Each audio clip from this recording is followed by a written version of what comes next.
Translation by His Divine Grace, A.C. Bhaktivedanta Swami Maharaj Prabhupada Ki. While the king was thus repenting, he received news of his imminent death, which will be due to the bite of a snake bird, occasioned by the curse spoken by the sage's son. The king accepted this as good news, for it will be the cause of his indifference toward worldly things. Purport: real happiness is achieved by spiritual existence or by cessation of the repetition of birth and death. One can stop the repetition of birth and death only by going back to Godhead. In the material world, even by attaining the topmost planet, Brahmaloka, one cannot get rid of the condition of repeated birth and death. But still, we do not accept the path of attaining perfection. The path of attaining perfection frees one from all material attachments, and thus one becomes fit to enter into the spiritual kingdom. Therefore, those who are materially poverty-stricken are better candidates than those who are materially prosperous. Maharaj Parikshit was a great devotee of the Lord and a bona fide candidate for entering into the kingdom of God. But even though he was so, his material assets as the emperor of the world were setbacks to perfect attainment of his rightful status of one of the associates of the Lord in the spiritual sky. As a devotee of the Lord, he could understand that the cursing of the Brahmana boy, although unwise, was a blessing upon him, being the curse of detachment, or the cause of detachment from worldly affairs, both political and social. Shamika Muni also, after regretting the incident, conveyed the news to the king as a matter of duty, so that the king will be able to prepare himself to go back to Godhead. Shamika Muni sent news to the king that foolish Shringi, his son, although a powerful Brahmana boy, unfortunately has misused his spiritual power by cursing the king unwarrantedly. The incident of the king's garlanding the Muni was not sufficient cause for being cursed to death, but since there was no way to retract the curse, the king was informed to prepare for death within a week. Both Shamika Muni and the king were self-realized souls. Shamika Muni was a mystic and Maharaj Parikshit was a devotee. Therefore, there was no difference between them in self-realization. Neither of them was afraid of meeting death. Maharaj Parikshit could have gone to the Muni to beg his pardon. But the news of imminent death was conveyed by the king with so much regret by the Muni that the king did not want to shame the Muni further by his presence there. He decided to prepare himself for his imminent death and find out the way to go back to Godhead. The life of a human being is a chance to prepare oneself to go back to Godhead or to get rid of the material existence, the repetition of birth and death.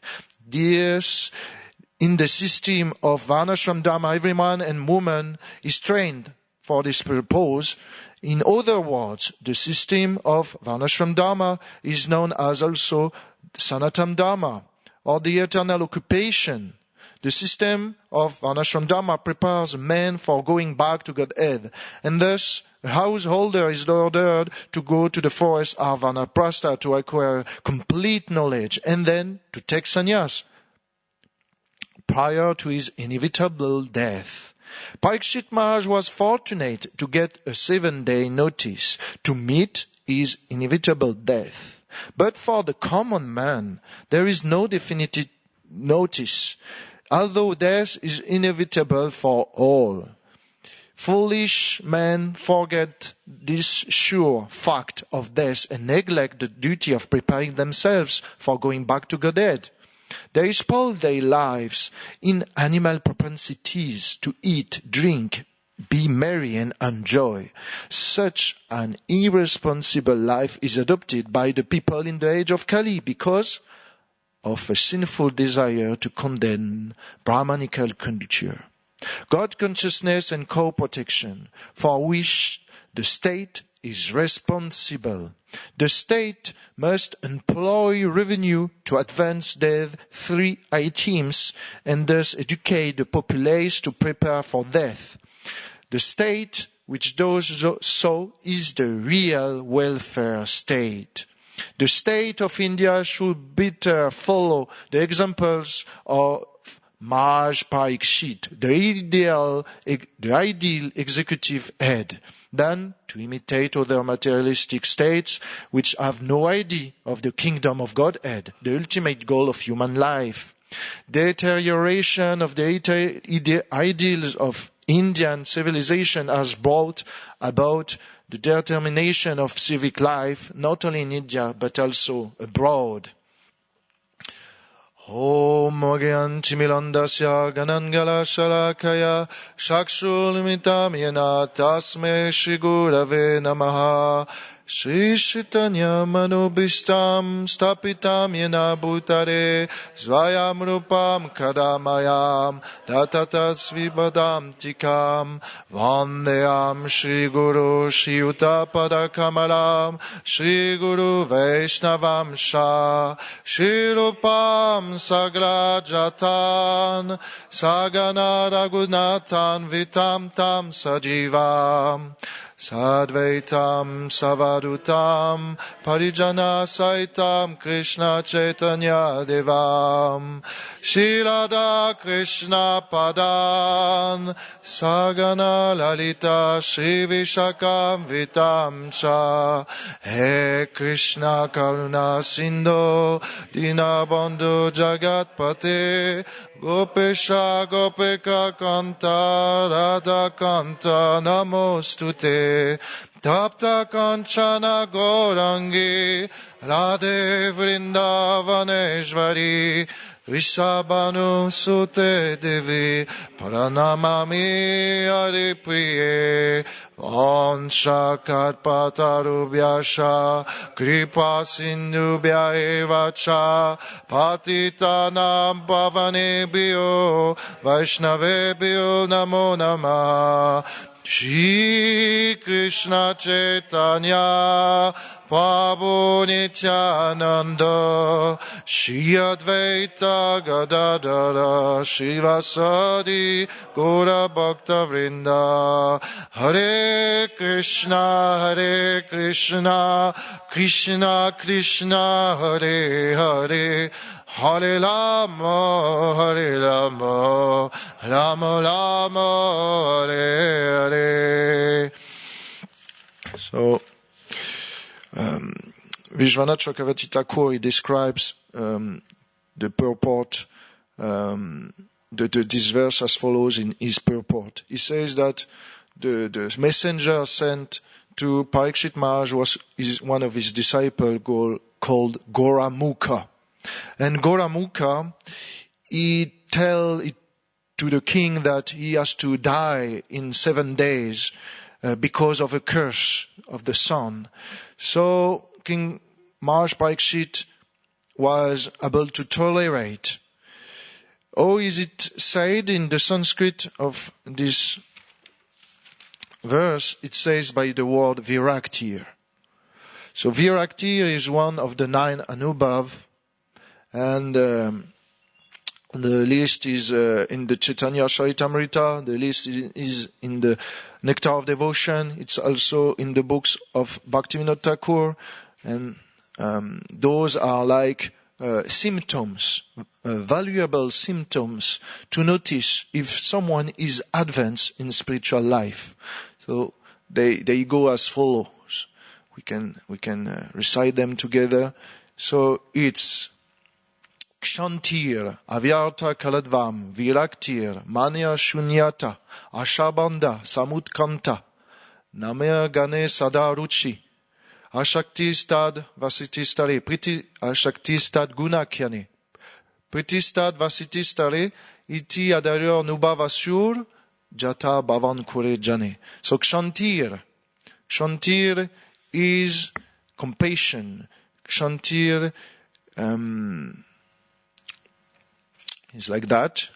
is also told as perseverance.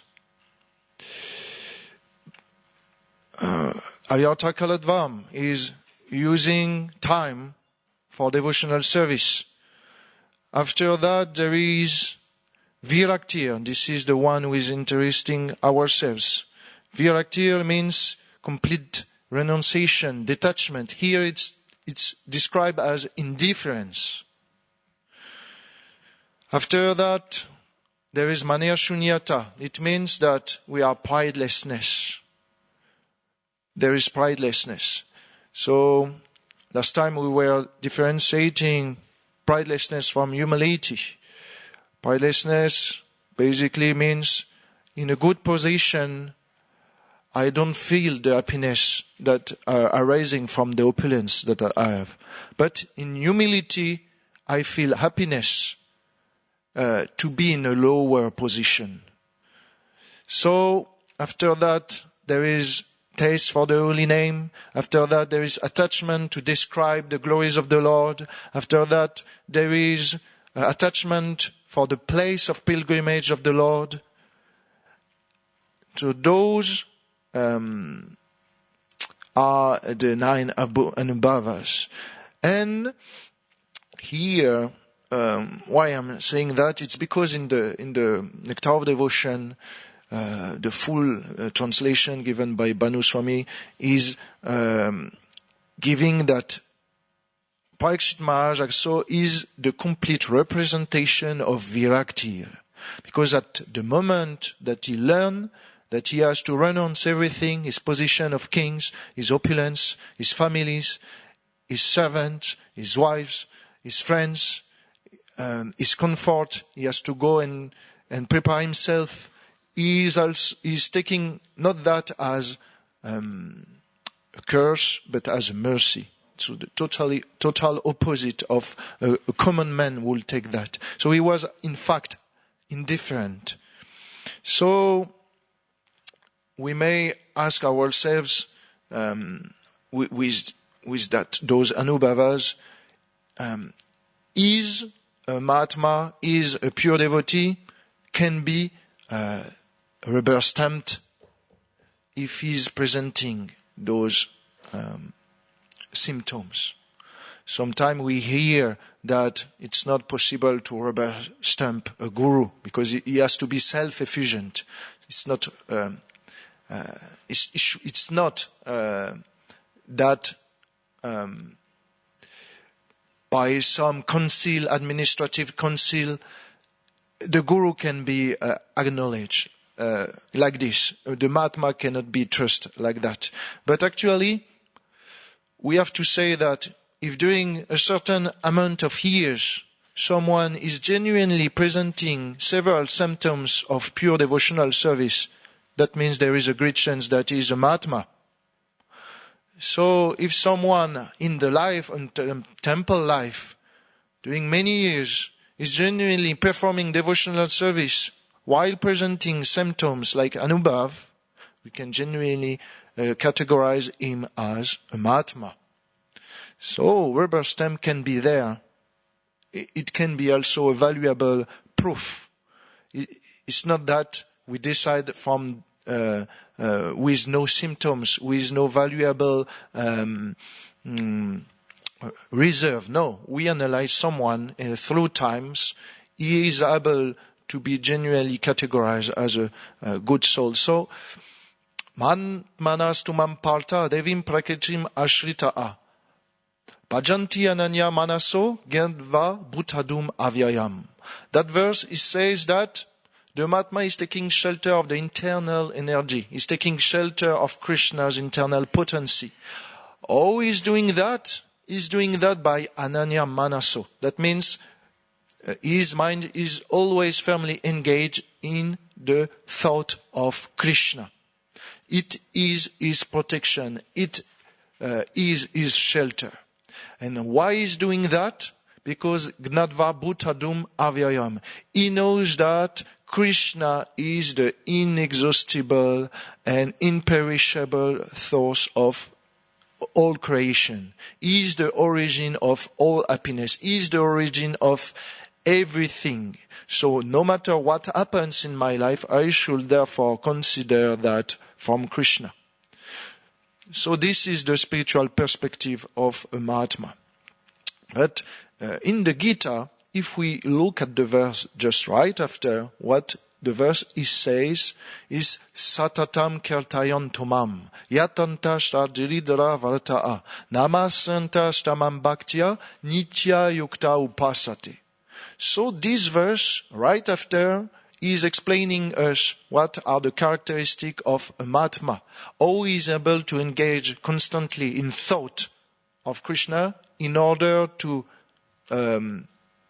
overcome the discrepancies of the day-to-day life in the material world, to rise above the cycle of birth and death. So, he's doing that. He's doing that by Satatam Kirtayantomam, always chanting the glories of the holy name, always chanting the glories of the Lord, of the devotees of the Lord, of the Tadiya, what is related to the Lord, like Bhagavatam. Parikshit Maharaj did exactly that. When he went to the bank of the river, he was thinking, I need to enter in meditation. But sages, being omniscient, they perceived that the king, they also heard about the news that the king is now performing tapasya, is now performing devotional service in remembrance. So we should come and help him. So he get the mercy. That's one thing. He get the mercy of the devotees, and at that moment, Shukadev Goswami came, and what did Maharaj Parikshit Maharaj he did is he inquired about the glories of the Lord. He was hearing about the glories of the Lord, and he was asking many questions. The first question that he was asking is, what one should perform in order to go back to Godhead? What is the process? So, the question is of great importance. And what Maharaj Parikshit did, it not only was asked one question, he was not satisfied. He was considering that Shukadev Goswami came, and hearing about the glories of the Lord was the best mean to go back home to Godhead. We know that Antacha Mam Kalam Anchakale Mams Antecha Kamam Anta Kale Chamam Evam Samaram Mugva Kale Varam. So at the time of death, one who is remembering the Lord is going back to Godhead. So knowing that, Parikshit Maharaj prepare his destination. So he chant the glory, he makes someone chant the glories of the Lord. In this way, his mind is absorbed. In this way, there is no place for Prajalpa in his last moment of his life. What after came Yatanta Shtadidavata? It means determination in endeavoring for the Lord. So, it was expressed by Parikshit Maharaj. It was expressed because he was trying to get out from Shukadev's mouth the most purifying nectar by asking repetitive inquiring. And what comes after? Namasyanta Stamam Bhaktya, to present obeisances with devotion. So when the mind is absorbed in repetitive obeisances, he acknowledges little by little that the Lord is his authority. So he does not start to speculate by himself anymore. His thoughts are redirected, are put under the guidance of the devotees of the Lord and of the Lord.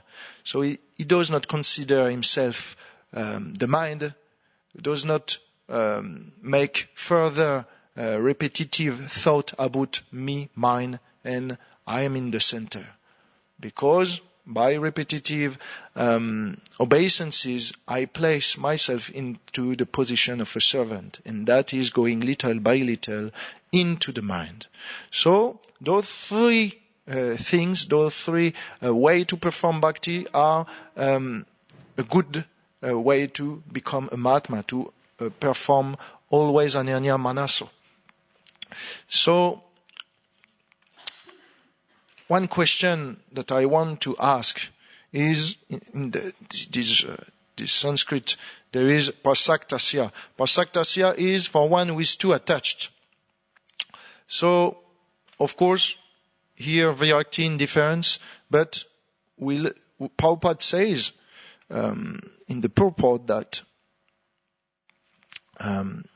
great material assets are actually Jai Jai Sri Radha Gokulananda Sri Sitaram Lakshman Hanuman Sri Gauranitai Ki. That's one powerful quote from the purport. Those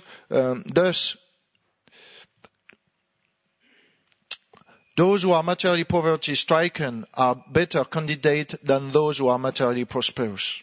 So the question that I was asking myself when I read that, we heard that when devotees come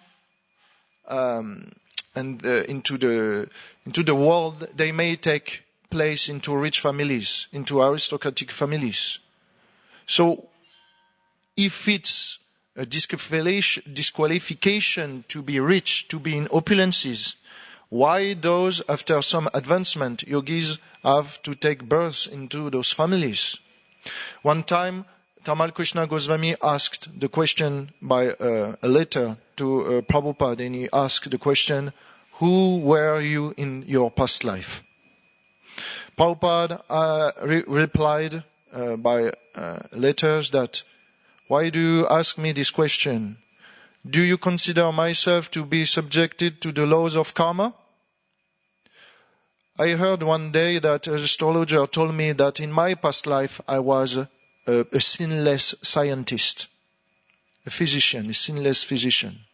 And Prabhupada replied to Tamal Krishna, as far as I'm concerned, concerning my past life, I don't know who I am, but one thing is sure is I've been born into an aristocratic and a spiritualist family. So that means before I was already advanced.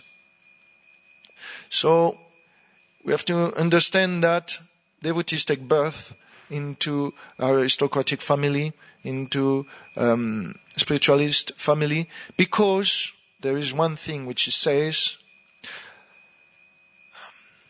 Tat ratam buddhisam yogam labante purva deikam. That means through reincarnation, the devotee is keeping his level of consciousness. So if he is keeping his level of consciousness, that means he's able to, despite the fact there is opulences, to engage them for the benefit of the Lord. He will not misuse his pious activities, like Parikshit Maharaj. So that is one way to see. The devotees can use in a good way the opulences which is presented to him, like Giriraj Maharaj. He was a millionaire, and he refused those opulences. Like Ambarish Maharaj from the Ford family, was able to engage the wealth of his family for the pleasure of Prabhupada, for the mission of Chaitanya Mahaprabhu. It does not always happen like that, but this propensity can be keep in the heart of the devotee to use properly his pious activities, despite the fact that opulences can make you proud. Janmeshvarya Shuta Shibir Edam Adam Mada Puman. Evarati habitatum ved vamakitshana gocharam. That means Janma, birth, Shri, opulences, Shruta education, all those things can make you intoxicated by pride. So, someone who is poverty stricken, this verse is confirming what Prabhupada says, come more easily toward the Lord with sincere feeling. There is a verse told by Vritrasur, and he says, Ajata Pakshai Vamataram Kaga. My dear Lord, I'm crying for your presence, for your help, like a bird in a nest. A little bird, a baby bird in the nest. We have to understand that our condition is pretty much like a baby bird. If you want to go outside from the cycle of birth and death, you have no chance by yourself. So you have to ask and repeatedly manifest your eagerness to be safe from the Lord. After that, Vritrasura will say, Stanam yata vatsatarak shudalta. I'm like a cow tied with a rope to a tree. That means a cow, when the calves, the calves are attached to the tree by a rope when it's time for her, for the calves to take the milk from the cows. The calves became very disturbed. It's only thinking about that. At the time when I will reach the cows. So in the same way, similarly, the devotees is tied with the ropes of material nature.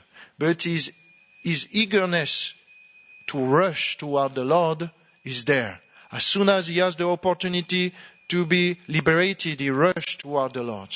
So as soon as we receive the mercy from the devotees, we should rush toward purification. We should rush toward hearing, chanting during the process of bhakti. This is how we should see that. And after that, Vitasura says the last analogy. He says, Priyam Priyeva Vyushitam Vishana. Priyam Priyeva means I'm in the position of someone who has a husband, a beloved husband, but the husband is far away. So in this way, in our first analogy, there were the inability of the bird to go back to Godhead, to go to see the Lord. In the second analogy of the calves, there were a lack of freedom. There was the ability, but not the possibility. But in the third analogy, there is the possibility and the ability to go toward the husband, which is Krishna. But the thing is, Sita, for example, has the ability, has the possibility to return to Rama, her husband. But she did not do. You remember when Hanuman came, find her, rescue her, she told Sita, I can take you right now, back to Rama. That's it. But Sita, Devi is told, no, I don't want to go back. My husband has to come for me. My husband has to show his glories. It will be more glorious if my husband come to pick me up than if I go and to see him by myself, if you bring me back. So in that way, the devotee has the pride to think that the Lord may descend for him to reveal his form. He has the transcendental pride to ask the Lord to come. He says to the Lord, I'm so fallen, the devotee says to them, I'm so fallen that it will be your glory to come and to save me. Because by saving me, you will show how much you are compassionate. In this way, Vritrasura was praying. In this way, we have to see that we may use or not use the opulences. It happens that in the past life of Prahlad Maharaj, for example, he was a materialistic person before he was a devotee of Nishingadev. He was born into a Brahmana family, a great Brahmana who were sinless. But because he has the materialistic propensity mentality, he was induced into sexual intercourse with a prostitute. And he was enamored with her. So he was spending all his time. Therefore, after some times, they had a dispute and together broke. But Prahlad Maharaj was absorbed in the thought of her. And he was not able to sleep the day of Nishingadeva's appearance. Of course, from the previous ages. So, in this way, Prahlad Maharaj was performing bhakti unknowingly. So, he has been born into a great devotee in the next life, and he received Narada Muni's mercy. So, it means that either you have opulence or not, if you don't receive the mercy of the devotees, if you are not able to perform bhakti, your opulence are nothing. Your poverty are nothing. It means nothing. But the thing is, why poverty stricken is a blessing? It's because it creates a dependence toward the Lord. When I have opulences, I may feel that I am a little bit independent concerning my happiness. So, I want to go and ask yourself, what is the best moment of your life? Do you remember the happiest moment of your life? As far as I'm concerned, when I ask those questions into the street, most of the people face things which is not related to material things. They don't talk about cars. They don't talk about music. They don't talk so much even about health, about their bodies. Actually, what they talk about generally is about emotions. About how their mindset was able to be happy. So we have to understand that opulences are not really there to facilitate our happiness so much. Because in the long-term perspective, what is the samskar remaining in our mind? It's actually the relationship, the emotional exchange that we had with people. And those objects are maybe a support for that, but in themselves they are inert, they are dull. So they are not really able to satisfy the propensities, the propensities to be happy from the soul. So, if we have to go a little bit further, that means that opulences are less equipped to satisfy the soul than emotional exchange. But what is emotional exchange is actually rasa. This is the juice, this is the nectar that we get. So when it's perverted, rasa takes the form of mundane exchange, but when it's directed to the Lord, it takes all his completude. So we have to understand that when you ask yourself what is the most appealing time that you get in your life, a lot of people will say that when there were children, they were the most happy, especially when you got old, When you are young, I was more happy. But be honest, when we are a child, we have no independence. We have no so much opulences. We are not strong. We are weak. We are not intelligent. We are mostly ignorant. And we don't have personal belonging. Because everything belongs to authorities. No independence, no wealth, no intelligence, no security. But what is the happiness of the child is attention, is emotional relationship, which is somehow pure, somehow.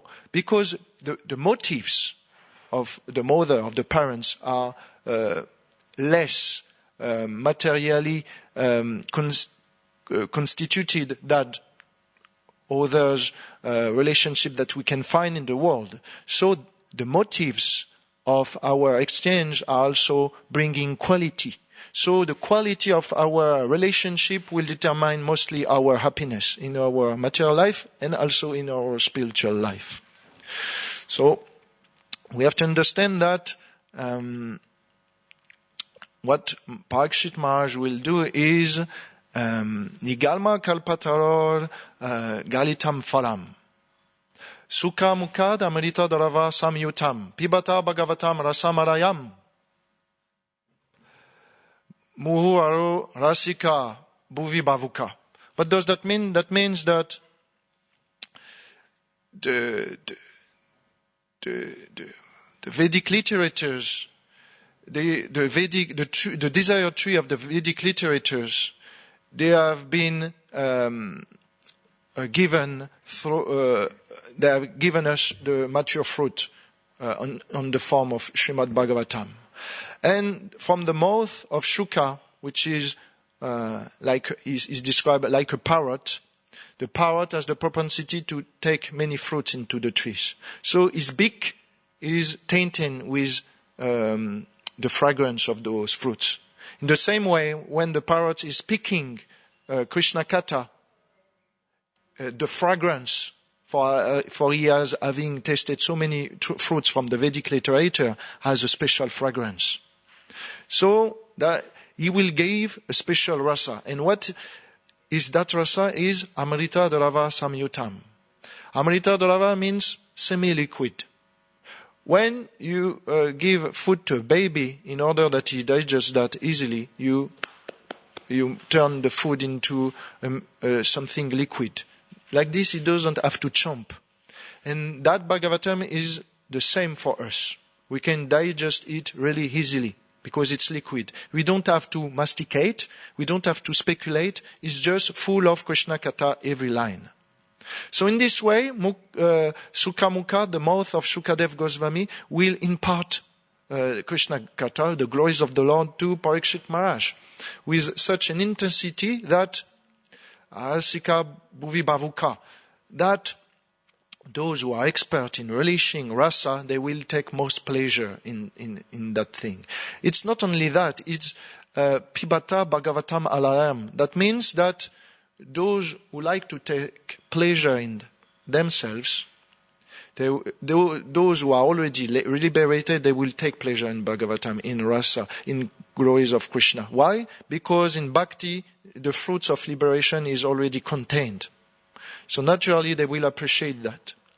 And Bhuvi Bhavuka, those who are expert in tasting the relationship of the Lord, they will also take pleasure into those Bhagavatam. So Parikshit Maharaj received the mercy, like Prahlad Maharaj received the mercy before, because despite the fact that they had both Prahlad Maharaj or Parikshit opulences, they have received the causeless mercy of the devotees. And in that way, they attain the highest, topmost elevated position of associate to the Lord, intimate associate of the Lord. So I just want to close on this, is that we have 5 types of consciousness. And we have to understand that, as I said before, material objects is anamaya, food. In society, it means economic development. I produce a lot of food, I fill the belly of people, they are happy like that. But it's a small amount of happiness. After, when we grow, the child grows, he perceives further not only life by food, but he perceives life as also himself. He notices that he is existing. And this is pranamaya.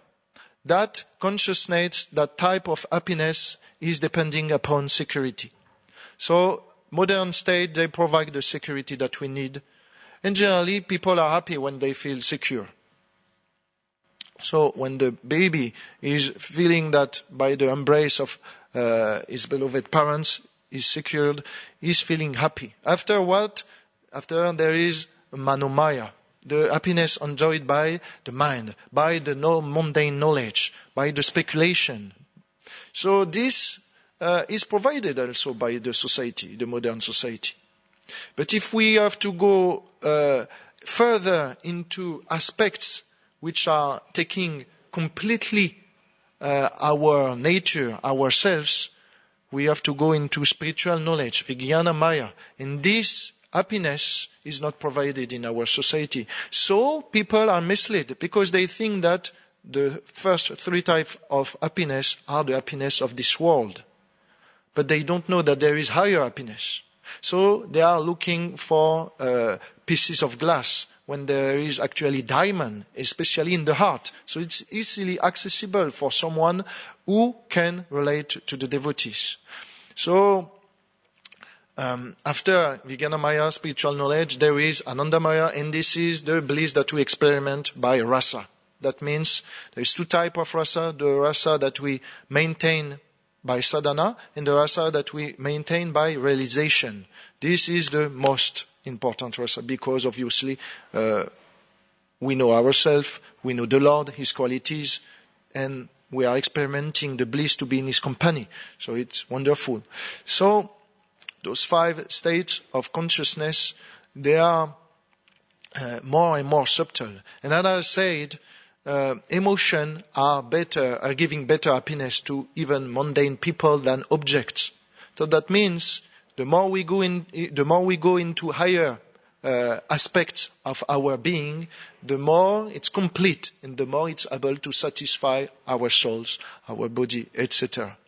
So the devotee, he changed the holy name, and I will conclude on that, because have you noticed that the sound as the primary material elements among the 5 for ether, it's even before ether actually, is able to go and to transform every aspect of the life. If you put some sound, special sound, the snow, the particle of snow will take some different shapes according to the sound. So if you put different type of music, the form of the crystal particle of snow will take different form. That means sound is able to morph material elements. If you put sound to immobile living entities like the plants, they will rather grow or not grow. It will impact their growth. That means it's not only impacting inert material object, but it's also imparting the bodies of living entities. So when we chant the holy name of the Lord, it's able to transform our material characteristic. And what is material characteristic is karma. So we are transforming the karma of people when we chant the holy name. And that has been proven by Prabhupada when he was in the Bori and throughout his life. He made hippies. They were with beards. They were not so attractive. And when people chant the holy name, even if they are not beautiful, they are actually attractive. Naturally. And that is the real beauty, to be attractive. If you are somehow externally good, but you are not attractive, you are less beautiful than someone who was in the external aspect doesn't look good, but is attracting you. So he's really beautiful. He's not only really beautiful, he's out of the ignorance. He knows how to describe himself. If you go into the street and you ask, who are you? People say, I'm Dev, I am Intel, I am that age, and I'm that profession. But this is not really describing himself. And to go into further aspect of himself, he will start to say, I'm a sportsman, I like to do that, I don't like to do this, and so on, to describe. But those things are still partial. But when we are in relatives, they are dependent of the time, circumstances. But when we are speaking about spiritual subject matter, I am an eternal servant of the Lord, this is absolute. This is independent of every circumstances. So devotees, they know that. They know what is the happiness they need to be complete in life, to be satisfied. So when we change the holy name, we transform people into attractive. They can be transformed into attractive people. They can become conscious of their self. They can find better happiness. And they can get rid of the past offenses that they made. So to finish on that, Parikshit Maharaj, because he has received the mercy of the devotees, was able to get the perfection of life. And by the holy name, we can also be first, we can attain perfection of life, and we can transform the life of everybody. So that's, I'm sorry to hold you. It's already 40. If you want to take prasadam, you can go. If there is any question, you can. Yes, Mataji. Hare Krishna.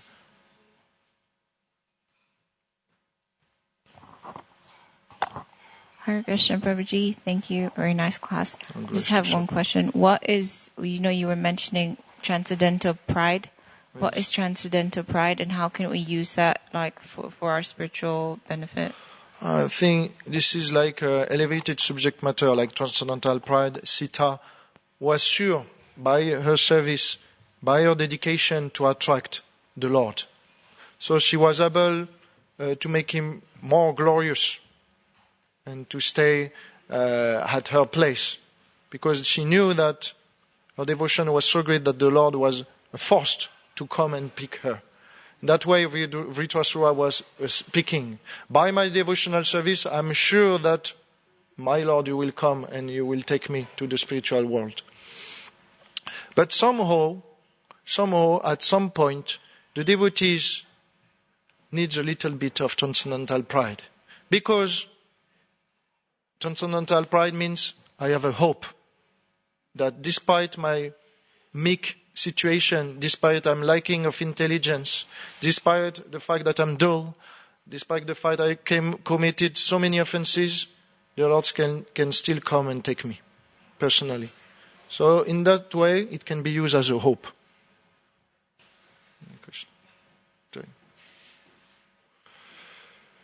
Okay. Kantaram Shrimad Bhagavatam ki, Srila Prabhupada ki, Srila Shukadev Goswami Parikshit Maharaj ki, Nitai Gaur Premanande, Haribol.